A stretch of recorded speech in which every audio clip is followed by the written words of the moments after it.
Welcome to Coffee with the Sarlos. We are your hosts of the show, Karen and Kelly Sarlo.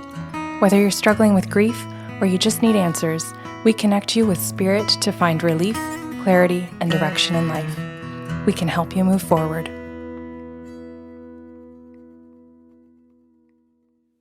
Good morning, Kelly. Good morning. I need the name of a female for today's story. All right, how about Tanya? Okay. Tanya and I can see each other, and at the very beginning of the session, she asks me if I have anything important to tell her. And that's how she begins it. She says, just anything important. And the spirit guide said, yes, we have important things to say to her today. If she's going to open the floor and let us have a whack at this, we want to talk to her about relationships. And I told her that. I said, I'm going to need a few minutes. Oh, pardon me. I didn't tell her that they said relationships. I told her that I was going to need a couple of moments because I had to download the information. And I actually had to kind of explain a little bit of that to her because she said, what do you mean download? What does that look like? And I said, well, I don't actually know how to describe it. It's a feeling. Would you describe it like that? No. I would describe it similar to this new AI that pumps out information in front of you. It starts writing, just right in front of you as you ask it a question. And sometimes when we're downloading, we can talk as it's still writing, right? So we're talking as we're hearing the information. It's kind of like two things are happening at once. Versus sometimes the guides will say, okay, let us get this all out to you so that we, as the channelers, understand the whole story before we begin speaking. That's how I describe it. Okay. Sometimes they give you the freedom to talk as they're talking, trusting that you'll just get it word for word as the words come out. And sometimes it's like, hey, listen and read this whole paragraph before you start talking. Okay. I could talk about this for hours, how it works and how it's different. Sometimes like all within one session. Mm-hmm. And that's where clients will ask a question like, is this your opinion? Are you just telling me this because you know this? Because I've heard you say this in another podcast, or I've seen you before, or I know that in book club you have studied stuff like this. So they're trying, sometimes I see where the client is trying to figure out, is this knowledge? Is this life experience? Is this you regurgitating what you've read in a book? It's funny because the client's working too hard to figure out what we're doing, and every single time we're just blank listening to the guides. Like we have vacated. Yes. To let the guides just put in the information into what we are, which is the channel. Yeah. Yeah. Okay, back to Tanya. Okay. So then once I'll call it being downloaded and being given the information for now. So when I got to speak to her, I said, Tanya, I said, the guys are saying that when you are in relationships in the past, and she goes, okay. So we're going past right now. And I said, yes, because wait a minute. She says, are you talking about my present? And I said, well, hold up. That's confusing. I said, I'm being told you don't have a partner right now. You've been single. And she goes, yeah. Also, the guides just said past. Why are you asking about the present? Just saying how the session went, but I understand your question. So they were talking about what she's done in her past. And they said in the past, in relationships, you lose yourself. And she goes, no, I don't think so. I don't think this is me. I don't think you've got the right thing. And I said, well, I'm not going to change my mind about all these messages. You've asked your guides to speak to you. You've said for them to say anything important to you.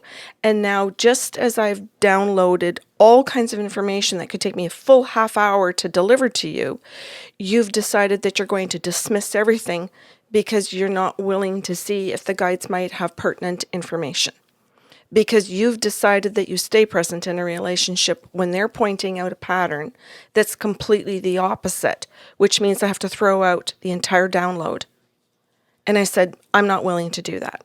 And the guides have done a lot of work to prepare it for you. There's a lot of love in all of this. It isn't just random information. It's very specific to you, and it's the subconscious things that you do. And she goes, that's really cool, and I really appreciate that you've explained it. I'm sorry. She says, go ahead and I'm going to listen. But I feel very confused because I don't believe that that's me. And I said, okay, so the guides are asking you to be present, to consider, is it you? Even though you currently don't think that it's you. She goes, yeah, and I don't understand where you're going with any of this either. So I said, okay, I'm going to continue with what the guides are downloading and what you've asked me to do originally. So I went right back into the download and I said, the guides are saying that you are currently single. And she goes, yeah. And I said, and they're saying you've been single for about a decade. Yeah, I have been single for a decade. And I said, but you want to know in this particular session when you're going to have a partner. And she starts laughing. She goes, yeah. I said, they're actually saying that you have a list of questions somewhere on this desk in front of you or wherever you're sitting. And I said, but you've got something in front of you. She goes, yeah, it's a coffee table.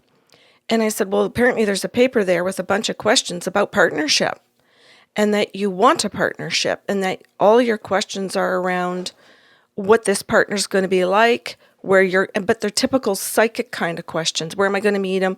How much money is he going to make? And she goes, yes.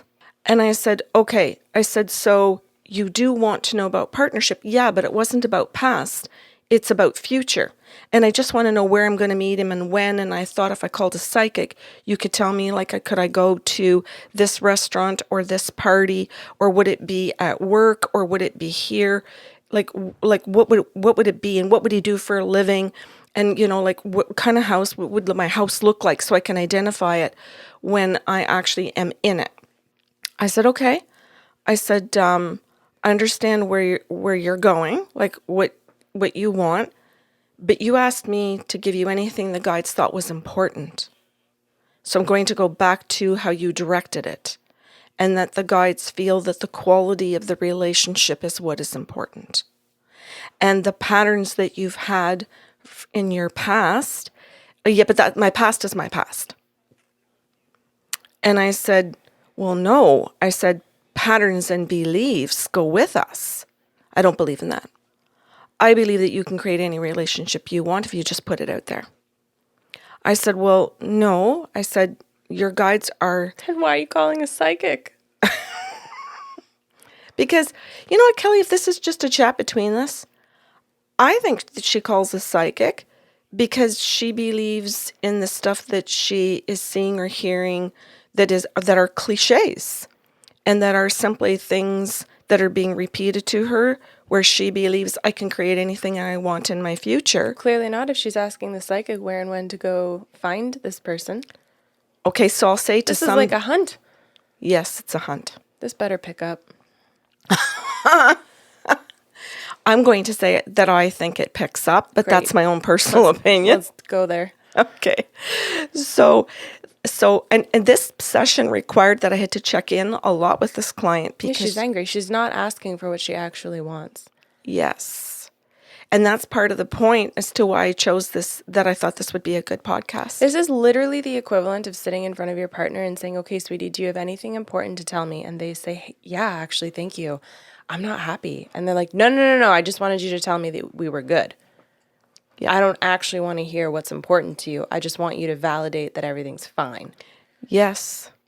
Then don't ask me if I have anything important to say to you. Yeah. Okay. Thank you for saying all of that. I'll go back now and continue. So the guide said to her, well, one of the first things we want to point out to her is that in relationships, she doesn't actually bother figuring out who she is, like what it is that she likes. Ask her what exactly she does. Ask her, what has she been doing for the last decade?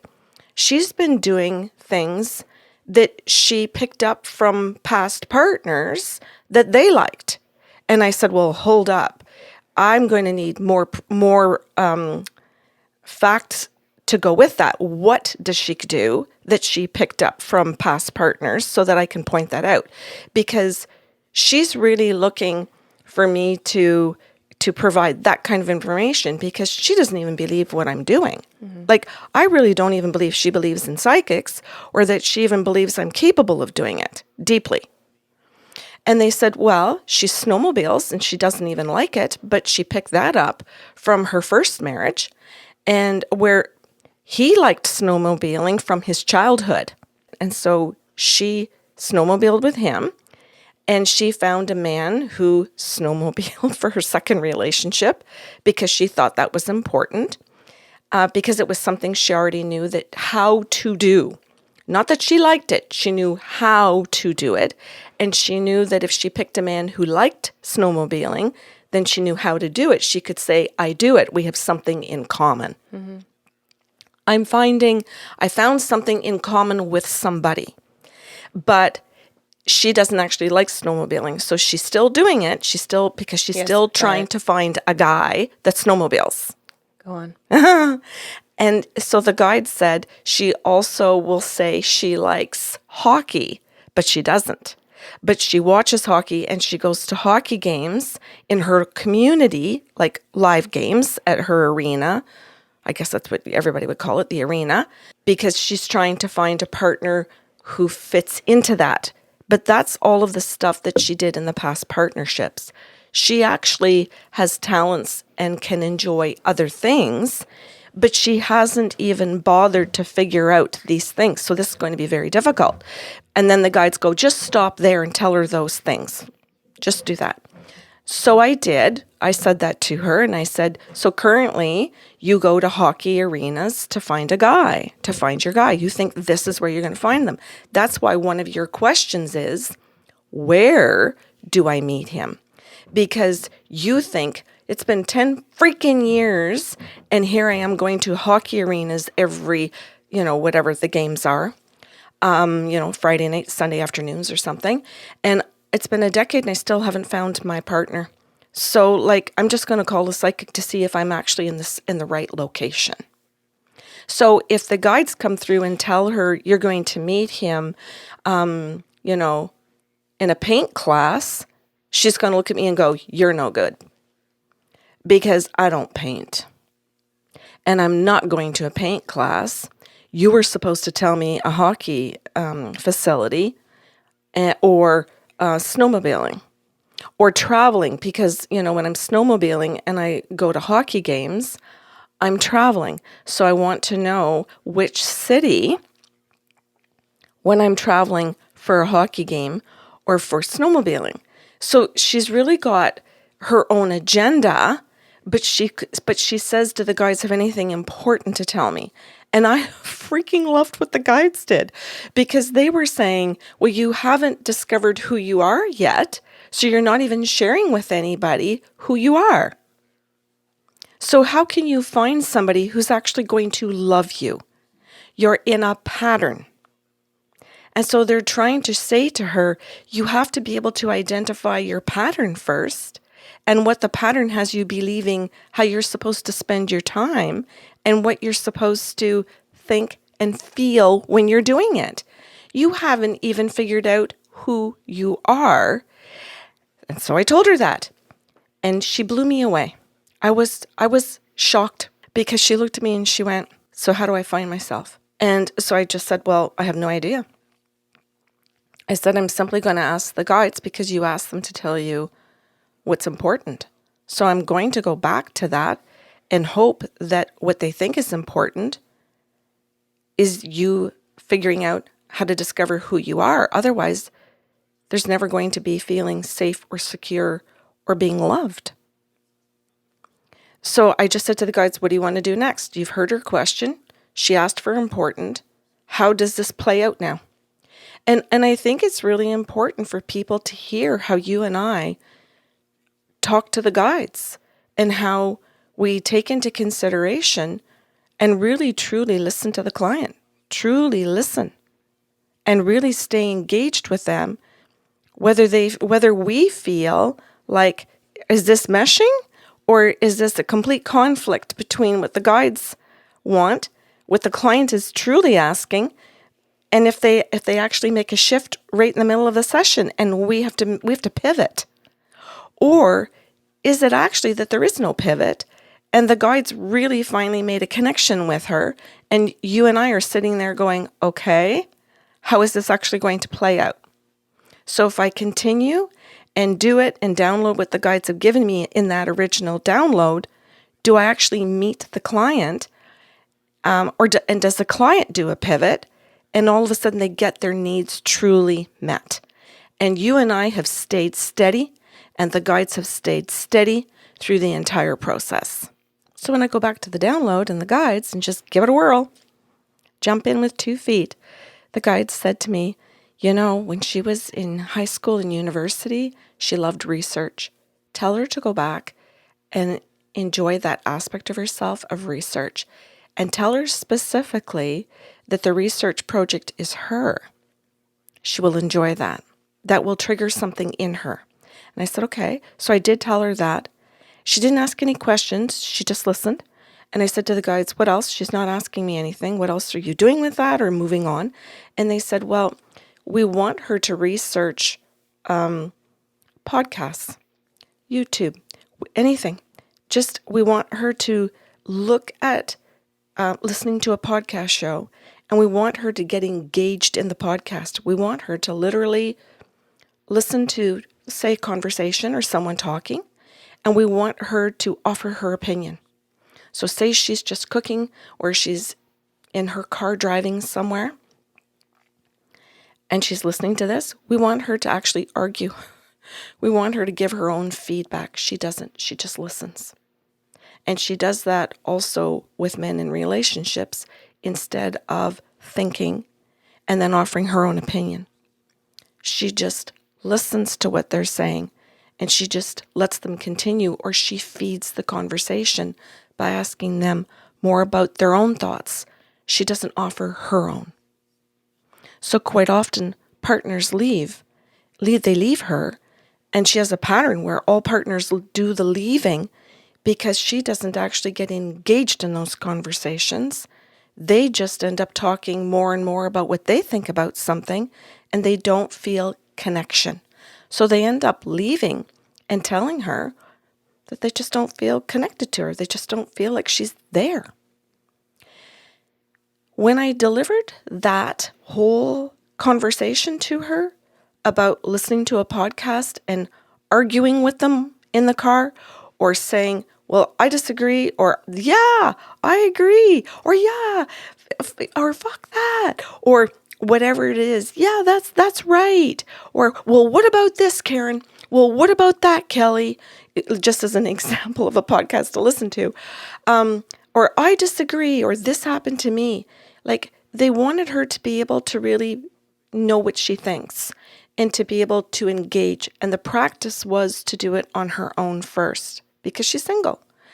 So that when she does meet somebody, that she already knows how to do that, that she's not just asking them questions to know more about what they think, but to know how to present herself, to know how to share something of who she is. But before she can share it, she has to know what it is that she thinks. And she has shut down that part of herself so much that she doesn't know what she thinks about something. So she actually has to do the research. So they asked her to do things like pick a topic and research it. And that's why they gave her the idea of listening to YouTube or podcasts or like radio stations or whatever, just to sit there and go, well, what do I think about this conversation? And I thought that was a really valuable, important thing, going back to the word important, because it's pointing out to her that as a listener, she just tries to pull the other people and draw them out more, as opposed to I'm engaged. And it pointed out what type of listening skills she has and communication style versus where she could grow. And so we had a good conversation around that. She asked for resources. She goes, I like what you're saying. She says, they're giving me a specific task to do. This is helpful for me. I was afraid you weren't going to give me that. She says, so I'm really glad that you're telling me how I could solve a problem. You're telling me that I have one. And this is where I thought the session really changed Kelly, was that she was such a brick wall at the very beginning, and she shifted right into, oh my God, the guides and Karen have pointed something out that's true. So she was willing to go, okay, I can listen. And then she moved to the step of, okay, they have a point, I do this. So it did show that she was willing to step out of, I don't want to hear anything negative about me, to this could be helpful. And this could be helpful to the point maybe my next relationship could last longer. And maybe now I'm not supposed to just focus on, is it the Sunday hockey game or is it the Friday night game where I'm going to finally meet my person? To, do I want to go to the hockey game on Friday night? Is this something I want to do? Because now she's supposed to question, do I enjoy the game? Or am I going to all of these games to meet somebody? Am I at the arena looking around going, where's my person? And I said to her, the guides want you to ask yourself different questions. What about hockey do I enjoy? And she goes, oh, that's a loaded question. She says, because I go to the games and if I can't go with somebody and chit chat about all kinds of things, I'm not really engaged in the game. I'm engaged in the conversation with the person that I go with. And actually, when they're engaged in the game and they tune me out, I look around to see who's attractive. Or I get up and I'm bored and I go get us drinks, hoping I'll bump into somebody at the concession stands. I walk around the arena trying to make myself available because I'm single. And she says, you're making me think about why I go. I thought it was better to go to a hockey arena than to go to a bar. So I said, okay. I said, then they're asking you then to consider, do you like hockey? So the question is, she goes, yeah, I see what you're doing. She says, you're bringing me back to the question, what do I like about hockey, as opposed to how do I get a man? You're asking me what I like about myself or who I am versus how do I get something? And I said, yeah, that's exactly what they're doing. They're trying to bring you into how do you live your own life. And she goes, I'm a little annoyed right now. And I said, with whom? She goes, what do you mean? I said, are you annoyed with the guides? Are you annoyed with me? The two of us, like all of us? And she goes, yeah, a little bit. She says, but really and honestly, the person I'm most annoyed with is me. And I said, okay. She goes, It's good. It's a good place to be. yes. Because that means you're finally looking at your stuff, and we all have to do that. And we all have to have that little feeling of annoyance that we've done it. Yeah. And she goes, Karen, she goes, there's something else I'm feeling. And I said, she goes, I'm really uncomfortable. And I said, it's okay. I said, if I'm correct, because of the synesthesia that I have, I think you feel shame. And she goes, oh yeah. She goes, because I'm about your age. And she says, I'm sitting here thinking, how come I didn't know this? How come I didn't do this? And she goes, and I'm scared now that it's too late to just start. She says, I don't know exactly how old you are, but I'm in my late 50s. And she says, I'm just sitting here thinking, I'm just supposed to figure out who I am right now? Isn't this kind of a late in the game of life? Not when you're conditioned to be what someone else wants. Yeah. And you don't know that you're being conditioned. Like, it's tough when someone pulls the veil back from the fact that almost everything women do is to attract or keep a man. If we're talking about, binary heterosexual relationships, women don't even know how deeply buried we are in what and why we do things. I was listening to a podcast, We Are Man Enough, the other day, and one of the gentlemen made a comment about how not nice beige underwear were. And the woman was like, yeah, we wear them for you. And he was like, pardon? And she was like, women wear beige underwear, not because we think they're pretty, but because we believe that we're not supposed to show our panty lines for men. Like, it goes right down to how we put our own underwear on, or shave our own bodies, or style our hair, right? Like, everything is, how do I attract? If we actually dug into the undoing of that, the question always is, who would we be? And some people want to answer that question desperately, and some people don't. So I don't think, late 50s is, I don't think there's any wrong time to start. You start when you recognize that the conditioning happened. Yeah. And so we had a conversation around that. And I said to her, I don't know if this would be of any help to you, but that veil for me was removed when I turned 49. And I said, so, maybe a decade before you, but some people might still say too late in life. But I would say it was at the right time. And I wish that it had been decades earlier. I wish that it never happened at all. I wish that we lived in a society that didn't treat men and women this way in the least ever, not even for a nanosecond. But I said, but because the facts are the facts, I'll take 49. Because at 61, I'm pretty damn proud of the life and the person that I am at 61. Because I started the work at 49. Mm-hmm. So I don't regret a single minute of the work that I've done since then and continue to do every single day, because the shit that's put on us is still there. Mm-hmm. So I said to her, so even though you're starting, there's no end date. Mm-hmm. There's no date when you finally feel like you're done. And she went, well, that's depressing. Yep. I said, yes, it is. Or, pardon me, and. I shouldn't say or. Let's not go into my black and white thinking.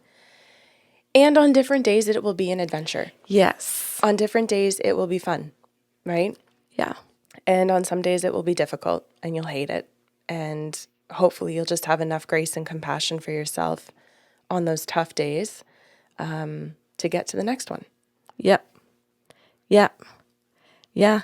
And then the guide said to her that the whole point of telling her about research was because at one point in her life, in her teenage years, her parents were trying to encourage her to try things.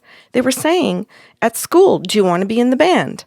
The high school was saying, there's a book club, there's a math club, there's a science club, there's all these different, there's cheerleading, there's football, there's sports, there's arts.